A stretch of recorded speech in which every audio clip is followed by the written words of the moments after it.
Hello guys, I'm Victor Ifanchukwanikize, and today I want to show you one of my web creation.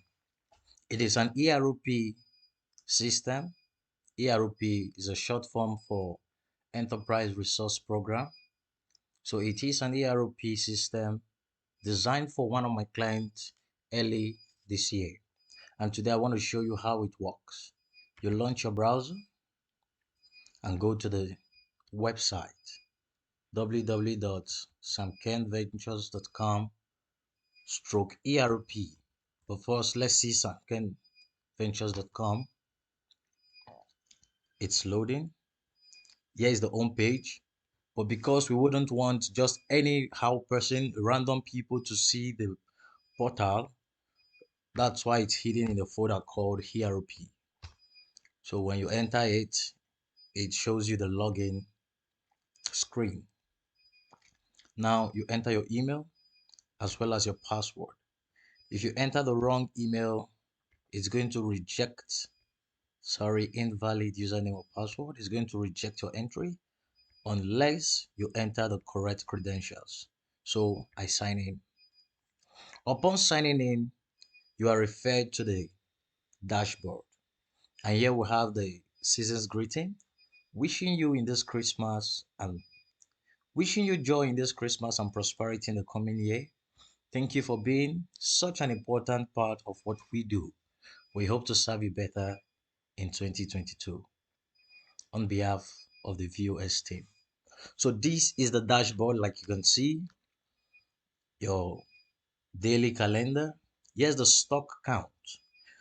This particular client of mine has about 5 different warehouses where he stores his product. And here we have the stock count. This particular stock count tells you how many products we have in each of the warehouses and the quantity of items for each of those products. So here we have in his shop where this almost every sales takes place. It tells you how many of the product and how many quantity, and just like that we have for the rest.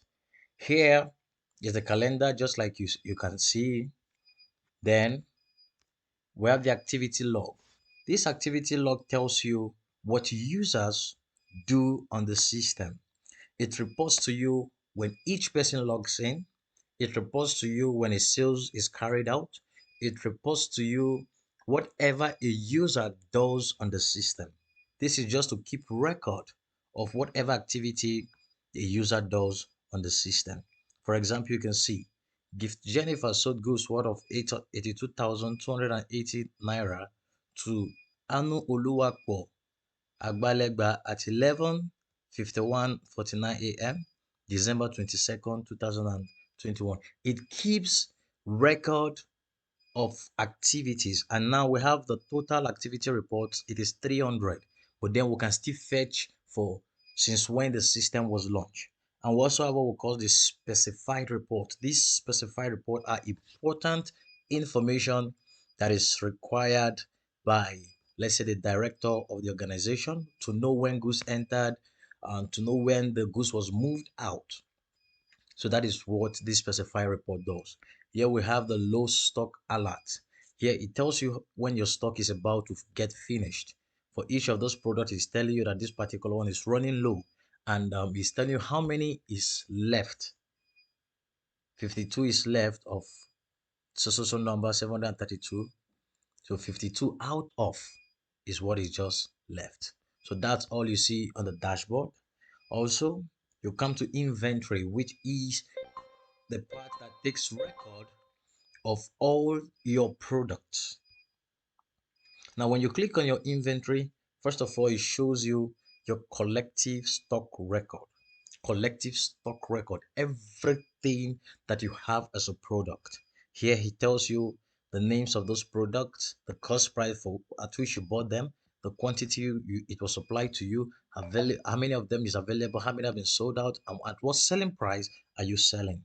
Now, when you click on any of the product, you will see a drop down. It tells you update the selling price, add more stock to the available stock, or view sales history. For example, if I click on the update selling price, a form pops up asking me to enter a new price.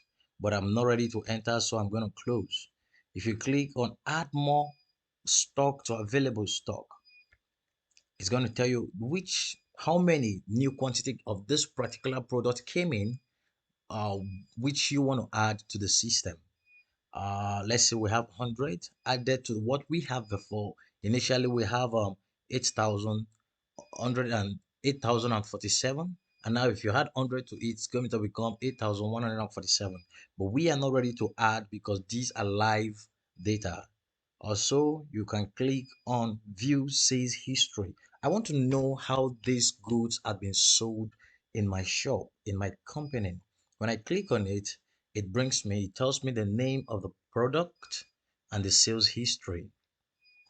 Now it's going to tell me the date, who bought it, how many the person bought, at what selling price, from which of the warehouses was it removed, and who sold it.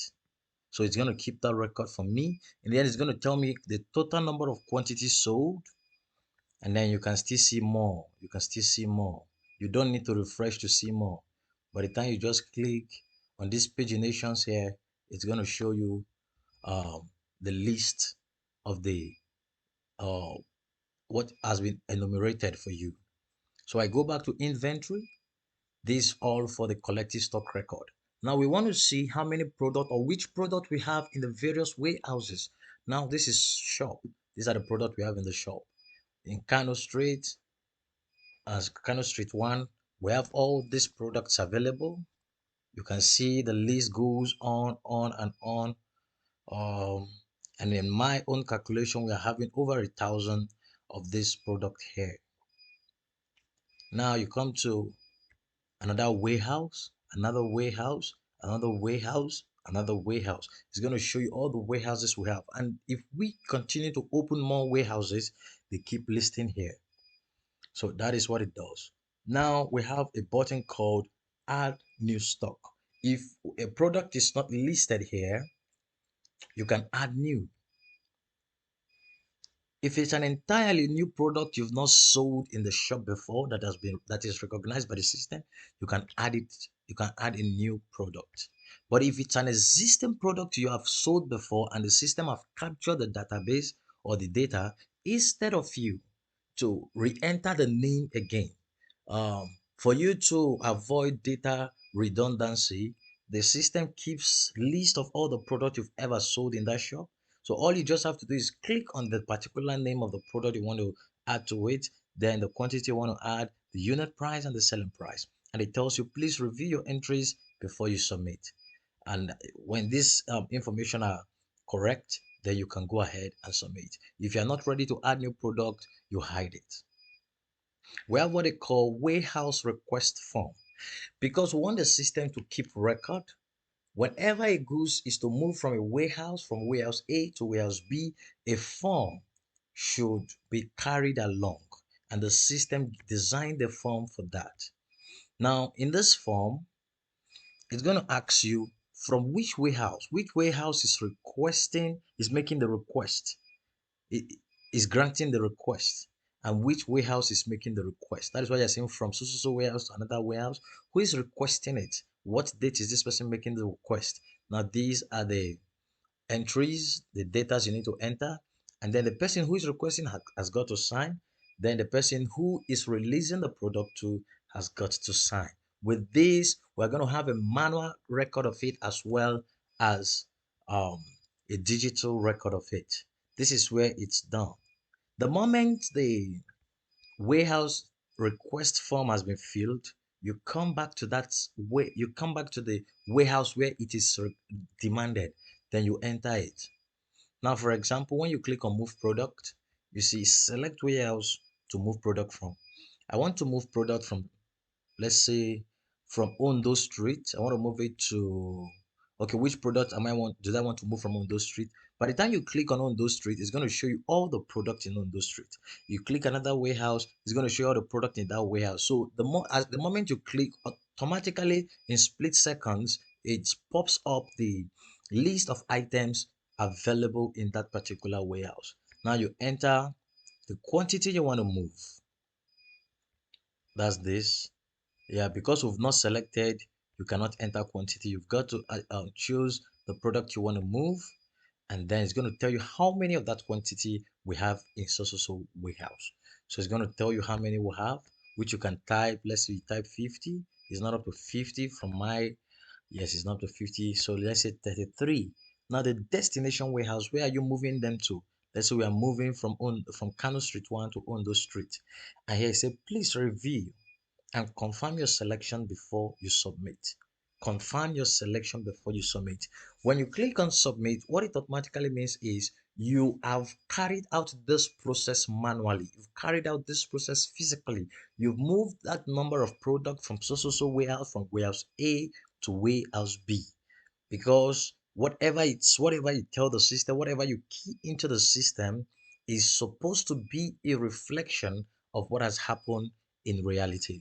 Now when you click submit, it's going to take care of that record, and then it's also going to report on the dashboard that so person moves so product. So at any point in time, if any product is reported missing from any warehouse, we can always come to our activity log to check when that thing was done, to check if a product was actually moved. If there is no record for that in our activity log, it means something fraudulent might have occurred.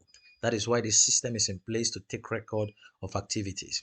Now I can reset this whole thing if what I want to enter is not what is there already. So I click on reset. It's going to wipe away those data. Now, if I don't want to proceed anymore, I click on cancel.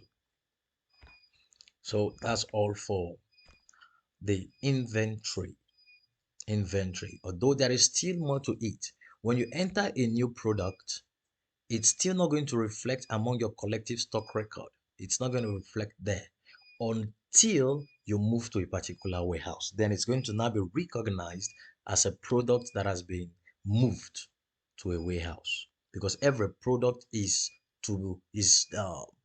destinated to a particular warehouse. Now you come to sales. This is where we see all our daily transactions, all our daily sales transaction. When you click on sales, you see how much of cash was received, how much bank transfer was received, how much check was received, and the total of cash received for that day. That's the first thing you're going to see. Here you can search for a particular invoice, and here you can also search for a particular you can search for range of transactions that occurred within a time frame. For example, I could say, okay, I want to see all the transaction from the month of, let's say, from the month of April 23rd through to December 30. When I click on apply, I can click on search. When I do that, it's going to show me how much in all. It's also going to show me all the transaction that has ever taken place.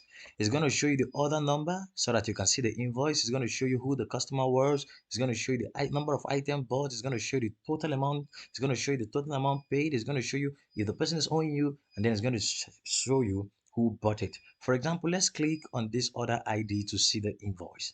In this particular system, invoices does not just end with printing them.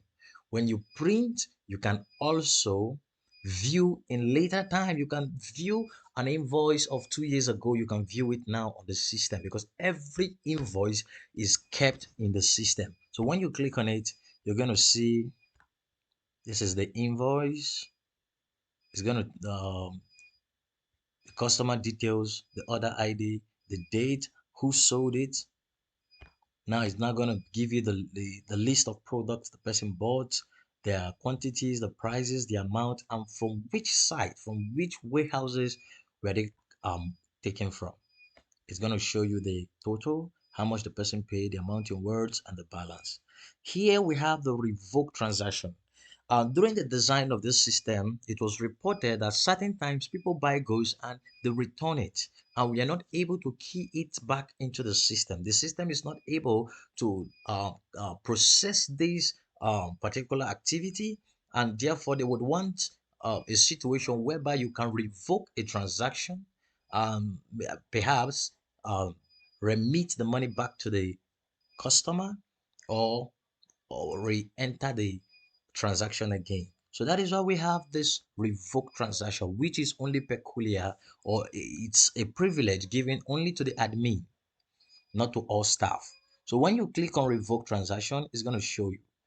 It's a note. If you revoke this transaction, it means that the sale no longer took place and that your stock are still in the shop. The system will keep a record of this. If you wish to continue, click accept, else decline. So because I don't wish to accept, I click on decline. Now you can go ahead and print an invoice. This is called the point of sales for you to carry out sales. Like you can see, the system is very, very fast. Now you can click on a warehouse. You choose a warehouse. Okay, let's say customer comes to the shop and wants to buy some goods. Okay, the customer tells us list of goods he or she wants. Now we know the warehouses where each of them are kept. So is he in the shop? Is he in any of these warehouses? You click on the particular warehouse and then you search for the product in that warehouse. Yes, we have those products available in those warehouses. You click on the product and then you can't just enter any random number. The system tells you how many of the product we have available. When you click on it, you add. When you add, you begin to see the order cart. You can add more, you can buy more product from any of the various warehouses you add. Now, when you add, you can edit for a particular product. You can also delete. When you click on edit, you can change the selling price. You can also change the quantity. When you click on delete, it erases that particular entry. Now, this is the transaction details where you see the transaction ID, the date, the number of items, and the total amount that this particular transaction has accumulated. And here we have process this transaction. When you want to process this transaction, you can say add payment method. Which payment method did this customer want to pay with? Okay, but before we go there, let's come to select the customer that is actually making this transaction. Let's say from our list, these are the complimentary list, comprehensive list of all the customers that we have on a database. You choose on any of them.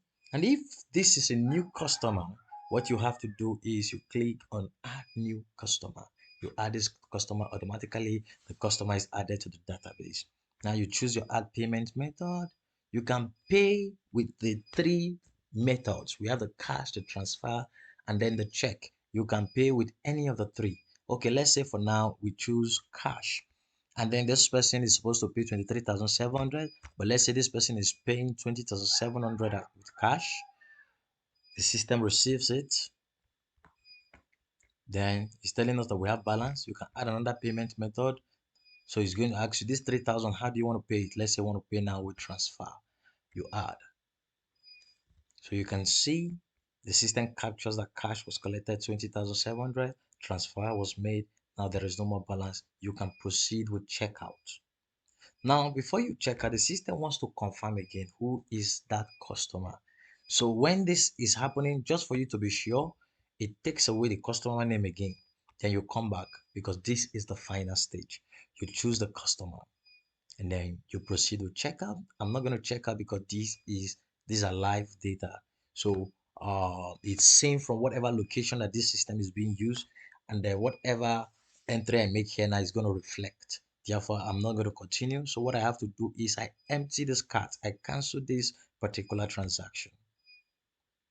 At the moment I click on empty cart, everything goes off. Now you come to customer. This is going to show you the list of all the customers in your shop that has patronized you at one point or the other, their phone number, the last time they visited, and their status, who is owing you and who is not owing you. When you click on this arrow here, it's going to show you the people who are not owing you. You click on it again, it's going to show you a list of all the people owing you.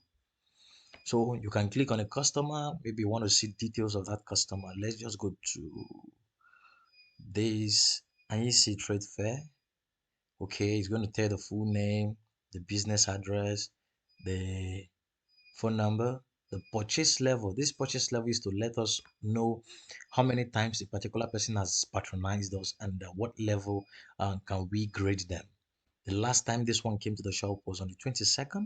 Now, this is the account statement. Total worth of goods this person has ever acquired is 2.4 million, and this person is owing us debt of 396,000. Because he's owing us debt, there is a button for remittance. When you click on remit, it's going to take you to the remittance page so that you can be able to remit for this balance.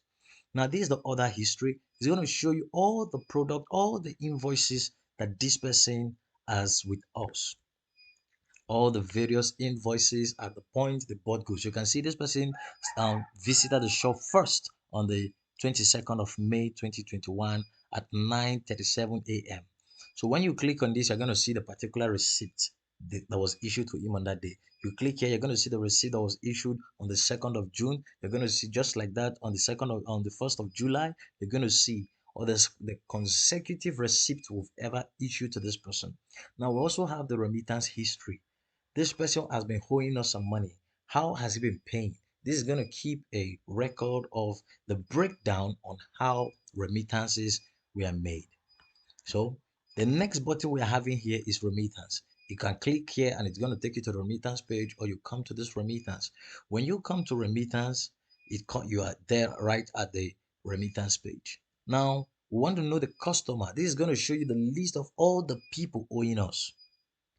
So we have too many people already that are owing our company. So let's say, okay, we want to pay for this person, Ostino. Well, for Stino, before then, we are supposed to see this remittance record. We are supposed to see if any remittance have been done today.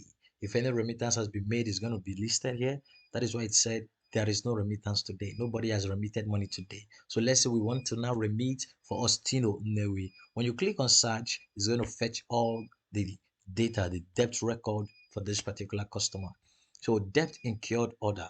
So it's telling us now how this person incurred debt. How, what goods, what time did this person come to the shop, what did this person buy, and in the end was not able to pay up the total. So when you it's going to list here, and for now we are seeing that this person have just one particular patronage that he did not complete the payment. He bought goods of 750,000 and is owing us 750,000. When you click on this, you're going to see the receipt. Now if you want to pay, you proceed to this point and then you click on submit, and the debt will be cancelled from the system. And when this is done, under the remittance record, the remittance history, it's going to reflect that a particular customer has paid. Now this is the statement of account for each day.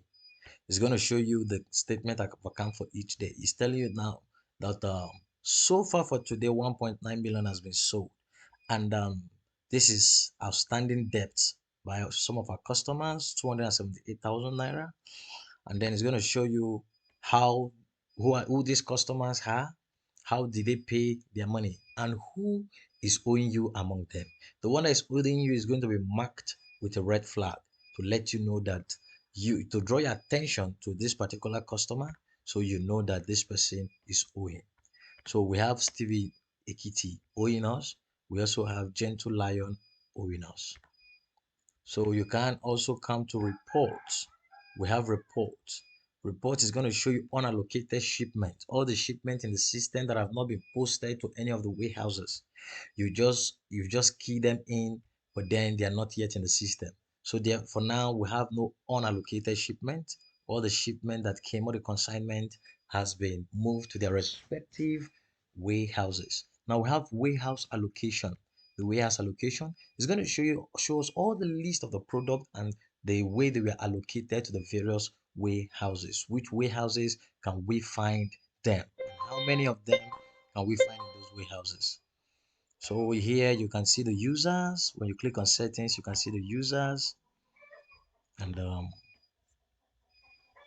and more and more like it. You can back up your database just in case there is a problem with the server.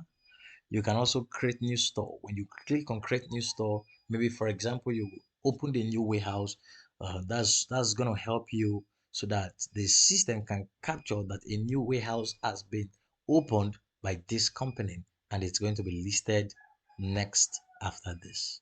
So basically these are the primary function of this system. It is robust, it is user friendly, It is error free, completely error free. For the past over 8 months that this system has been invoked, has been in place. There have been no complaint. The few um, challenges with the system for the fact that it's running on the internet. Sometimes you complain about data not going, data not not accessing the site, not able to access the site. Sometimes it could be server problem where the website was hosted, and whenever a thing like this, the server issue comes up, we contact the host company and they help us resolve it immediately. Now, if it takes time, the maximum time it has ever taken, let's say an hour, and it has barely happened. When such event occurs, what the company does is they use their manual receipt, and the moment the system is restored, they automatically re-enter those data into the system. So it has actually been serving perfectly, perfectly without errors. Uh, so you too can also adopt a system like this for your own company. Thank you. I remain myself again, Victor Ifanchuku Wanikize.